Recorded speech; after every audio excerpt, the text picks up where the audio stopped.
So first I'm going to talk about um, how solutes in the kidney are moved, how they're absorbed and reabsorbed, and we'll talk about how the threshold and saturation of those things occurs. So the kidney is broken up into a couple of different sections. So we will go section by section. I'll try to highlight what I'm talking about as we go. So first, on this left side, we'll consider this the lumen of the kidneys. And then this is where the blood reabsorbs those things. So in this first section, it's called the proximal convoluted or proximal convoluted tubule, which this is the glomerulus, and it kind of goes out and around like this. We're about right here in this section. So first we will talk about glucose. So glucose, well actually first we'll talk about this pump here, the sodium potassium ATP pump, this active transporter. And this is present everywhere. They they have it in every section of the kidney. So we'll just say that first, and then we want to come back to that one. But now we'll talk about this glucose pump, sometimes called the NHE3 pump. Excuse me, that is not the NHE3 pump. Um, so glucose here is moved in by sodium. So we have three um, transporters that use sodium as a secondary transport. That's glucose, amino acids, and lactate. So as this pump works, we have sodium and potassium moving in and out, and the sodium is reabsorbed into these kidney tubules, and glucose will follow. Glucose is pumped back out into the space where it will enter the bloodstream. The same with amino acids. Amino acids follow a gradient created by this pump, and they follow sodium in as a symport. And then the same exact way lactate is done. The gradient is created by the pump, and it flows into the cell. In this cell, we also have, these are called aquaporins, and it just allows water to move through the cell from the lumen to blood. We also have water moving in between the cells. This is just this top section right under here of that cell. And water moves through that into the blood as well. And it has something called solvent drag, where we'll pull calcium and potassium through as well. Lastly, in this cell, or excuse me, in this portion of the cell, we have um, hydrogens being moved in an antiport fashion out of the cell as sodium moves in. This hydrogen atoms, these protons, combine with water to make bicarbonate buffers, which combines with CO2 to move in.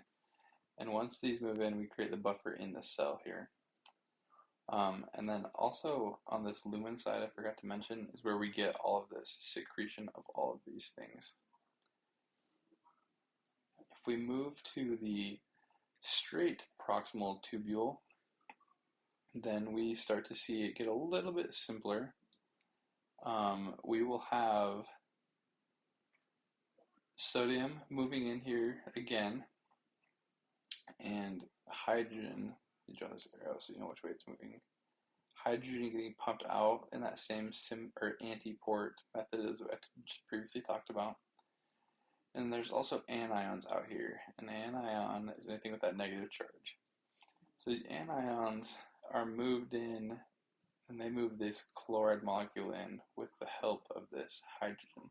So this hydrogen here is basically in this loop, in and out. Helps the anions come in, and it's pumped out against sodium. And again, here's that ATPase pump. But here we have this cystic fibrosis channel, or cystic fibro channel, that allows this chloride to leave here and enter into the bloodstream and move out through the body. We also have it coming through, leaking through this potassium channel as a symport. And again, we have aquaporins and water moving through the gaps. If we move into our descending tubule, This is where we see water moved the most. Not the most, the most per individual section. The majority of the water is actually moved here in the proximal tubule, but here in the descending tubule, we only move water. So we're going to vary this gradient greatly as we move down. And for the cortical nephrons, we'll only reach 600 here.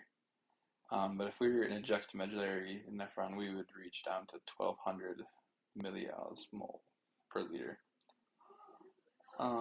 So as we have the sodium-potassium pump working, we just have water moving into the blood in these two sections here. And it moves about 15 to 20% of the water. So like I said, most moves through the proximal tubule. Now if we move into the ascending tubule, so we've gone through the loop of Henle and we're going up now. So now water is no longer permeable at all. We have no more water moving into the blood. Here we have what we simply call the sodium-potassium 2-chloride pump.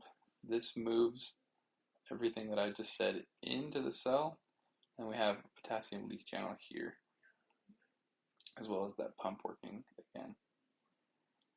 Finally, we'll move to the proximal convoluted distal tubule, also known where it's where the macula densa cells are.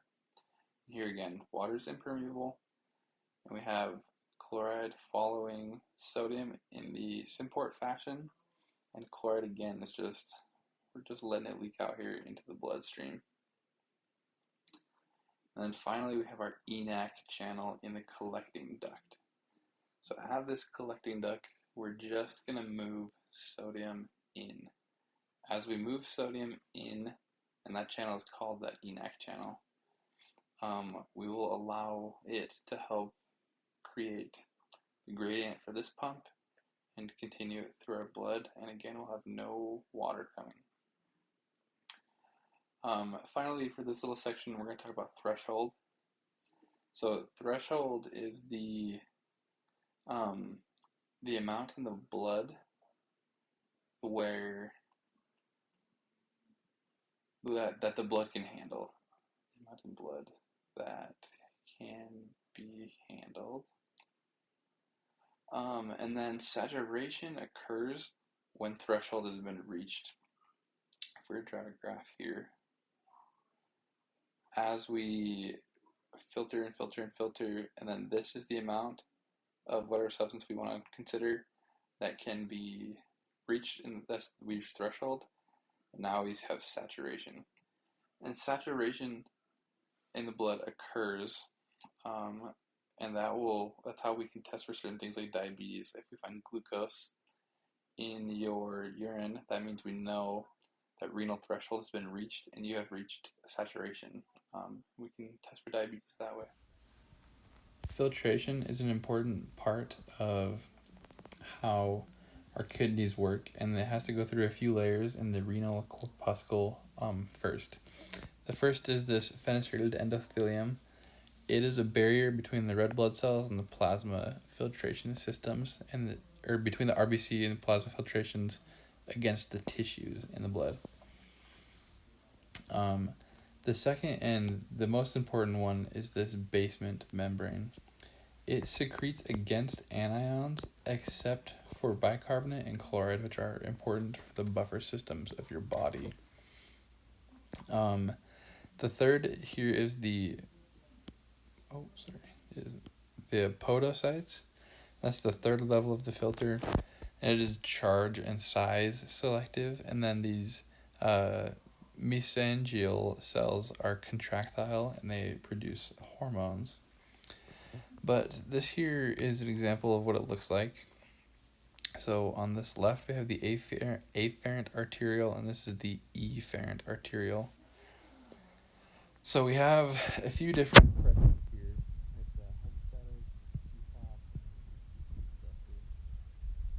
These combined leave a pressure inward of 10, which helps us to filter things in and out. particularly the things that are in the blood. It helps that pressure pushing things outward. Um, and then, and also this afferent arterial is how we can control the amount of blood flow. Here, the GFR, that I'll talk about it here. This is glomerular filtration rate, which means it's the rate at which plasma is filtered and put back into the blood. So, if GFR is low, then this afferent arteriole will dilate, and if GFR is high, then it will constrict to increase or decrease blood flow. And then finally, I just wanted to mention clearance. First, we make a few assumptions. If clearance is equal to GFR, then there was no reabsorption. The kidneys actually filtered the material, and there was no secretion back in. So this V is the rate at which things are moved. This is what is in your collecting ducts in the tubules, and this is your plasma. So it's the amount after times the rate divided by the numbers beforehand. And that's how we can calculate rate through this whole system here. And that is everything for that question.